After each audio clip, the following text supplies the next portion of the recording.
Good evening, everyone. Today I am going to talk about what is the foreign language and what is the importance of foreign language and what is the benefit of foreign language. But foreign language जानने से पहले, foreign language को समझने से पहले हमको ये समझना पड़ेगा कि what is the language, यानी भाषा. भाषा क्या होती है? हमको भाषा जानना क्यों जरूरी है, भाषा कैसे आई. तो इसका एक बहुत बड़ा इतिहास है, भाषा का बहुत बड़ी एक हिस्ट्री है कि भाषा हमारे तक कैसे पहुंची. उसको हम एक वीडियो में आपके सामने बताएंगे. अभी हम ये जानेंगे कि व्हाट इज द लैंग्वेज, भाषा क्या है. भाषा वो साधन है, वो माध्यम है जिसके जरिए जिसके माध्यम से हम अपनी बात कहकर, सुनकर, लिखकर, बोलकर सामने वाले के सामने व्यक्त करते हैं और सामने वाला हमारी बात को सुनकर अपने ओपिनियन, अपने सुझाव हमको देता है. That is the language. यही भाषा है, यही माध्यम है. आज हम बात करेंगे what is the foreign language, यानी विदेशी भाषा क्या है. सबसे पहले हम ये देखते हैं कि विदेशी भाषा का शब्द कैसे आया. विदेशी क्या है, यानी विदेशी से समझ में आ रहा है कि हमारे देश में जो ये नहीं है. विदेशी यानी दूसरे देश. और हम यहाँ पर जब विदेशी कह रहे हैं तो ये समझ में आ जाना चाहिए कि हम अपने देश की नहीं, दूसरे देश की बात कर रहे हैं. और जब हम दूसरे देश की बात करते हैं तो वो विदेशी कहलाता है. अब यहाँ पर है विदेशी भाषा, यानी दूसरे देश की जबान, दूसरे देश की भाषा. विदेशी भाषा वो भाषा है जो अपने देश में न बोलकर दूसरे देश में बोली जाती है और दूसरे देश में समझी जाती है. उस दूसरे देश की भाषा को जब हम अपने देश में पढ़ते हैं, अपने देश में जानते हैं, तब उसको हम विदेशी भाषा कहते हैं. एक दूसरे वर्ड में हम इसको कह सकते हैं कि जो भाषा हमारे देश में ना बोली जाए उसको हम विदेशी भाषा कहते हैं.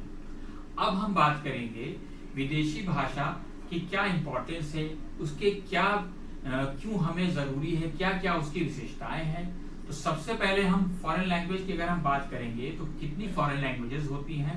तो बहुत फॉरेन लैंग्वेजेस तो बहुत ज्यादा हैं, लेकिन कुछ लैंग्वेजेस का हम यहाँ पर वर्णन करेंगे, जिक्र करेंगे, डिस्क्राइब करेंगे. तो सबसे पहले है French language. French, Spanish, German, Persian, Turkish, Chinese, Japanese, Russian, ये सारी लैंग्वेज, अरेबिक और भी पोर्चुगीज, इटालियन, मैंडेरियन, ये सारी लैंग्वेजेस जो है ये विदेशी भाषा यानी फॉरेन लैंग्वेज है. अब फॉरेन लैंग्वेज किस तरह से हम इस भाषा को पढ़ें, कैसे हम इससे आगे बढ़ सकते हैं, हमारे लिए किस तरह से फायदेमंद हो सकती है, तो हम इस वीडियो में हम डिस्क्राइब से बात करेंगे. तो अगर हम बात करेंगे, सबसे पहले अगर हम फॉरेन लैंग्वेज की बात करें तो कौन कौन से सेक्टर्स हैं जहां पर फॉरेन लैंग्वेज आपके लिए बहुत बेनिफिट साबित हो सकती है. तो सबसे पहला फील्ड जो आता है वो एजुकेशन का आता है.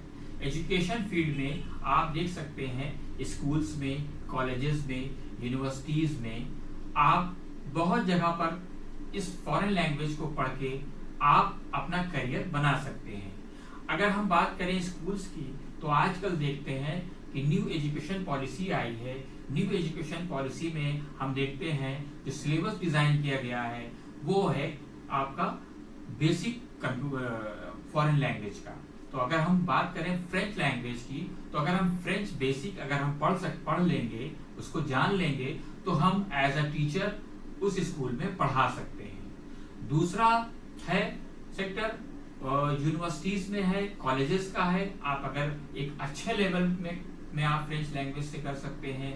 रशियन है, स्पेनिश है, जर्मन है, पर्शियन है, अरेबिक है, ये सारी लैंग्वेजेस में अगर आप लेवल एक कंप्लीट कर लेते हैं और अगर आप लेवल कंप्लीट करने के बाद डिग्री कर लेते हैं तो आप कॉलेजेस में, यूनिवर्सिटीज में as a assistant professor join कर सकते हैं, एज अ एक्सपर्ट ज्वाइन कर सकते हैं.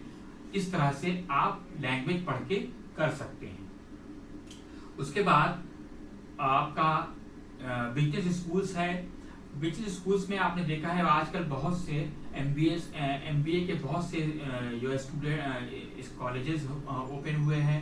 उसमें भी एज ए एक्सपर्ट आप पढ़ा सकते हैं। बहुत सी पॉलिसीज होती हैं, वहाँ भी आप पढ़ा सकते हैं। ये एजुकेशन सेक्टर की बात हुई। दूसरा सेक्टर आता है होटल का। होटल इंडस्ट्री है, होटल मैनेजमेंट है। आपने देखा है होगा कि अब जो होटल मैनेजमेंट के स्टूडेंट हैं उनको एक फॉरेन लैंग्वेज मैंडेटरी है। अपने 4th सेमेस्टर या 5th सेमेस्टर में जब वो जाते हैं तब उनको एक फॉरेन लैंग्वेज पढ़नी पड़ती है। अब वो फॉरेन लैंग्वेज कोई भी हो सकती है, रशियन हो सकती है, फ्रेंच हो सकती है, स्पेनिश हो सकती है, जर्मन हो सकती है, पर्शियन हो सकती है, अरेबिक हो सकती है, व्हाटएवर। आप इस लैंग्वेज को पढ़ के आप होटल मैनेजमेंट कर सकते हैं। उसके बाद आप हॉस्पिटैलिटी मैनेजमेंट में भी आप देखेंगे तो वहां पर भी बहुत से रिजॉर्ट्स है, 5 स्टार 3 स्टार्स होटल्स हैं। वहां पर भी एक लैंग्वेज के एक्सपर्ट की जरूरत पड़ती है। वहां पर भी आप अपना करियर बना सकते हैं as a language expert translator में। उसके बाद बहुत से इंस्टीट्यूट हैं, उसमें फ्रीलांसर में भी आप अपना करियर आजमा सकते हैं। फ्रीलांसर्स में क्या होता है कि बहुत सी कंपनीज होती हैं, वो अपने अपने एक लैंग्वेज एक्सपर्ट रखती हैं, ट्रांसलेशन का काम करती हैं, वहां पर भी आप ज्वाइन कर सकते हैं। उसके बाद बिजनेस स्कूल जैसा कि मैंने आपको बताया। फिर इंटरनेशनल ऑर्गेनाइजेशंस हैं, जैसे WHO है, वर्ल्ड WHO है, UNO है। ये सब बड़ी बड़ी इंटरनेशनल ऑर्गेनाइजेशन हैं। अगर आप एक अच्छी लैंग्वेज जानते हैं, एक अच्छी लैंग्वेज के एक्सपर्ट हैं, तो आप यहाँ पर भी अपना करियर बना सकते हैं। उसके बाद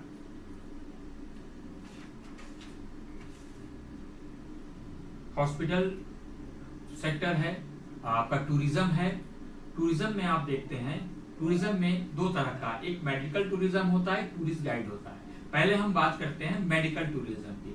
मेडिकल टूरिज्म वो टूरिज्म है जो पेशेंट्स बाहर से आते हैं, किसी भी कंट्री में हो। यानी अगर अपने भारत की अगर हम बात करें तो हम देखते हैं कि भारत में बहुत से गल्फ से भी पेशेंट्स आते हैं। वो यहाँ पर आके अपना इलाज करते हैं, अपना ट्रीटमेंट करते हैं। डॉक्टर्स उनको सजेस्ट करता है कि आपको ये ऑपरेशन कराना है या ये चेकअप कराना है। तो उस बीच का जो कॉन्वर्सेशन होता है डॉक्टर्स से उस मरीज का, तो होता क्या है कि लैंग्वेज है, मान लीजिए वो जो पेशेंट है वो गल्फ का है और गल्फ में मोस्टली अरेबिक बोली जाती है। अब अरेबिक डॉक्टर नहीं समझता, तो वहां पर क्या होता है कि वो हॉस्पिटल जो होता है एक लैंग्वेज एक्सपर्ट रखता है। तो वो लैंग्वेज एक्सपर्ट का काम क्या होता है कि डॉक्टर्स का कॉन्वर्सेशन जो है वो उस पेशेंट्स को बताना, लाइक क्या आपको टेस्ट कराना है, दवा कितनी टाइम खानी है, क्या क्या बीमारियां आपको नहीं होंगी अगर आप ये स्टेप नहीं लेंगे। तो सारी चीजें जो है वो एक लैंग्वेज एक्सपर्ट बताता है। तो यहाँ पर भी आप एज ए ट्रांसलेटर का जो है एक प्लेटफॉर्म आप यूज करके आप अपना करियर बना सकते हैं। तो इस तरह के बहुत से सेक्टर्स हैं जो फॉरेन लैंग्वेज के आप कर सकते हैं। बहुत से जॉब रिलेटेड कोर्सेज हैं जो आप लैंग्वेज के थ्रू कर सकते हैं। यहाँ पर मैंने देखा है कि जैसे फ्रीलांसर है, फ्रीलांसर के बाद आता है हॉस्पिटैलिटी मैनेजमेंट, हॉस्पिटैलिटी मैनेजमेंट के बाद आ जाता है आपका MNCs है। MNCs में देखा होगा आपने BPO है, वहाँ पर क्या टेलीकॉलर में आप अपना करियर बना सकते हैं। तो बहुत से इस तरह के सेक्टर्स हैं जहाँ पर आप अपना करियर बना सकते हैं। फिर उसके बाद आता है ट्रांसपोर्टेशन, इम्पोर्ट एक्सपोर्ट का। इम्पोर्ट एक्सपोर्ट का बिजनेस आज वर्ल्ड में बहुत ज्यादा है। हर एक कंट्री दूसरे कंट्री के रिलेशंस को बनाए रखने के लिए इंपोर्ट एक्सपोर्ट का एक बिजनेस बहुत अच्छा माध्यम माना जाता है। उस माध्यम के थ्रू भी अगर आप एक लैंग्वेज एक्सपर्ट हैं, एक अच्छी लैंग्वेज भाषा जानते हैं, तो वहां पर क्या है, आप उस भाषा के माध्यम से आप वहां पर उस कंट्री को एक अपनी कंट्री को वहां पर जाकर रिप्रेजेंट कर सकते हैं। और रिप्रेजेंट करने के बाद आप अच्छे से सारी चीजों को बयान कर सकते हैं, वर्णित कर सकते हैं। तो ये रहा एक फॉरेन लैंग्वेज का इम्पोर्टेंस क्या है, किस फील्ड में आप फॉरेन लैंग्वेज पढ़ सकते हैं। अब हम आपको स्पेशली पर्शियन लैंग्वेज के बारे में बताएंगे कि what is the Persian language, Persian language की इम्पोर्टेंस क्या है, क्यों पर्शियन लैंग्वेज पढ़नी चाहिए, आज के टाइम पे पर्शियन लैंग्वेज किसको कोलरेट करा रही है, कहाँ इसकी जरूरत है, किस किस कंट्री में बोली जाती है। तो सबसे पहले बात करेंगे पर्शियन लैंग्वेज की। यानी पर्शियन लैंग्वेज का क्या है कि ये बेसिकली ईरानी लैंग्वेज, ईरान की लैंग्वेज है। ईरान में कि ये ऑफिशियल लैंग्वेज है ईरान की। ये जो है आपका आज़रबाईजान, उज़्बेकिस्तान, कजाकिस्तान, तुर्कमेनिस्तान और रशिया का कुछ पार्ट है, वहाँ पर ये पर्शियन लैंग्वेज बोली जाती है। आपके इसमें ओवरऑल वर्ल्ड वाइड 120 मिलियन इसके स्पीकर्स हैं, बोलने वाले हैं। जैसा कि मैंने आपको बताया कि पर्शियन लैंग्वेज जो है वो ईरान की ऑफिशियल लैंग्वेज है, वहाँ ये सबसे ज़्यादा जो है यूज़ में है।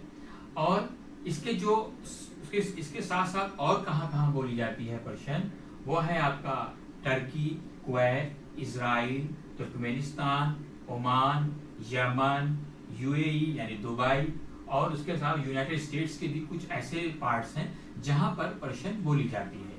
तो पर्शियन का जो है आप देख सकते हैं कि मिडिल ईस्ट में पर्शियन को के ये बहुत से जो है स्पीकर्स हैं, बहुत ही रिच लैंग्वेज है। एक टाइम में हमारे भारत में भी ये जो है हमारी कैपिटल में, जब भारत में जब ये 1526 में जब बाबर आए थे, उस टाइम पे भी ये हमारी ऑफिशियल लैंग्वेज हुआ करती थी। भारत की भी ये ऑफिशियल लैंग्वेज रह चुकी है। 1526 में जब बाबर आया था तो वहां पर वो आया था ईरान से, ईरान अफगानिस्तान होते ये आया था। तो जब यहाँ पर ये आए तो उन्होंने इस पर्शियन लैंग्वेज को अपनी ऑफिशियल लैंग्वेज यानी भारत की ऑफिशियल लैंग्वेज बना दिया था। तो वहां पर पहले पर्शियन यहाँ पर बोली जाती थी।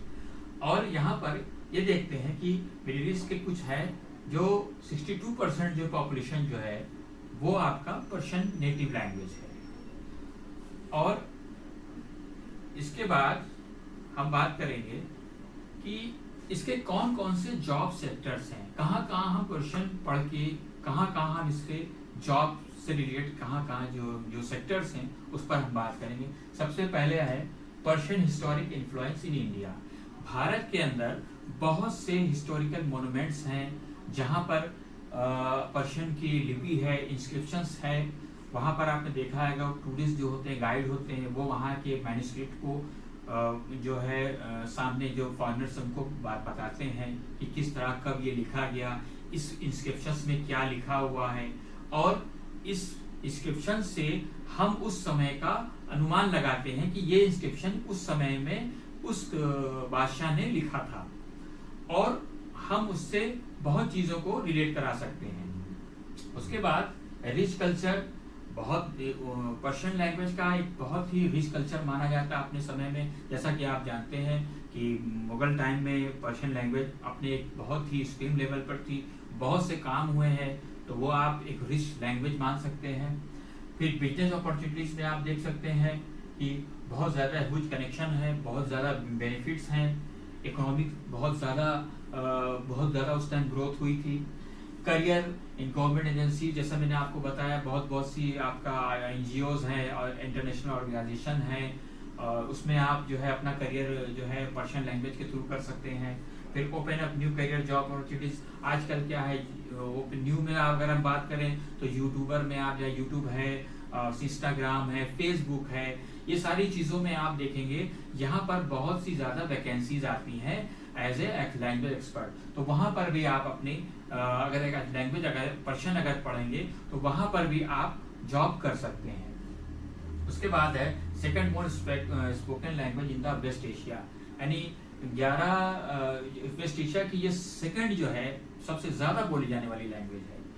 फिर इंटरप्रिटेशन ट्रांसलेशन, जैसे मैंने बताया कि कोई भी कहीं जाएगा तो उसको इंटरप्रिटेशन यानी ट्रांसलेशन के लिए अगर ज़रूरत पड़ेगी तो वहाँ पर भी ये कर सकते हैं। और उसके बाद आपका जॉब MNCs में भी जॉब है, MNCs में हर ट्रांसलेशन वगैरह में कर सकते हैं आप, तो फाइनली ये है। फिर उसके बाद राइटर एंड एडिटर, कंटेंट जो हमने आपको बताया, यूट्यूब है, यूट्यूब में कंटेंट आप राइट कर सकते हैं, बता सकते हैं, पढ़ सकते हैं, तो इसमें यहाँ पर भी आप अपना करियर बना सकते हैं। उसके बाद है टीचिंग का, जैसा कि मैंने बताया, स्कूल्स में आप पढ़ा सकते हैं, लैंग्वेज एक्सपर्ट कर सकते हैं, ट्रांसलेटर का कर सकते हैं। फिर कॉर्पोरेट सेक्शन में MNCs है, यहाँ पर भी आप पर्शियन की लैंग्वेज पढ़ के जॉब कर सकते हैं।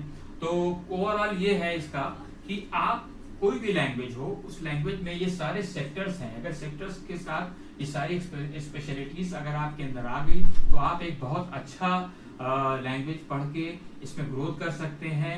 और कोई भी लैंग्वेज हो, पर्शियन लैंग्वेज हो, अरेबिक हो, Persian, Arabic, mandarin, Chinese, Japanese, Turkish और फ्रेंच, स्पेनिश, जर्मन, इस तरह की ओवरऑल लैंग्वेजेस में आप इस तरह के प्लेटफॉर्म यूज करके एक अच्छा अपना करियर बना सकते हैं।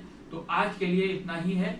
फॉरेन लैंग्वेज की इंपॉर्टेंस हमने आपको बताई, फॉरेन लैंग्वेज का सेक्टर्स कहाँ कहाँ है, पर्शियन लैंग्वेज की इंपॉर्टेंस बताई, पर्शियन लैंग्वेज किस कंट्री में ज्यादा बोली जाती है, कहाँ कहाँ की ऑफिशियल लैंग्वेज है, इसको पढ़ने से क्या क्या बेनिफिट्स हैं, ये सारी चीजें हमने आज आपको डिफाइन की है। तो इसी के साथ हम अपनी बात यहाँ पर स्टॉप करेंगे, क्योंकि अभी आपको और आगे भी सारी चीजें दूसरे चैप्टर्स में बताएंगे। तो आपको यह है कि आपको हमारी जो मेन फोकस है वो लैंग्वेज किस पर पढ़ने का है, कि किस कौन सी लैंग्वेज पढ़ के हम कितना हम अर्निंग कर सकते हैं और अपना करियर बना सकते हैं। तो आज के लिए बस इतना ही, फिर नेक्स्ट क्लास में मिलेंगे, तब तक के लिए गुड बाय।